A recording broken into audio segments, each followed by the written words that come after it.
Iowa Republicans delivered Trump a landslide victory last night. Chief political reporter Amanda Rooker shows us what that means for the former president's chances of taking back the White House. Amanda.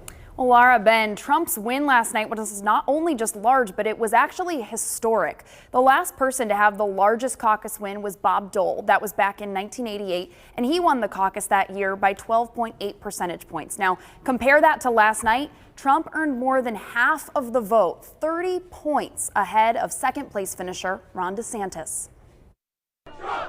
For months, polling showed Donald Trump with an overwhelming lead in Iowa. A lead that turned into a historic victory on caucus night as precinct after precinct went to Trump.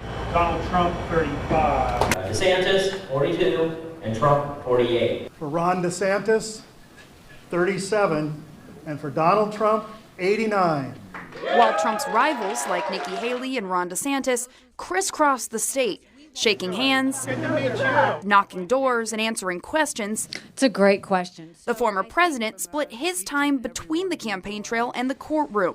Trump ran for office while also facing 4 criminal indictments. 91 criminal counts, from everything from conspiring to overturn an election to lying to federal investigators have been filed against him. He's had tens of millions of dollars in ads aimed against him in Iowa. Political analyst Mark Sandalo says Iowa gave the first test of how Republicans feel about the former president and whether he's electable despite the criminal charges and attack ads. After all of that, when Iowa Republicans spoke, he won not by 20 percentage points, but by 30 percentage points. I think last night confirmed that Donald Trump is firmly in control of this race. Iowa kicked off the process of picking a Republican nominee.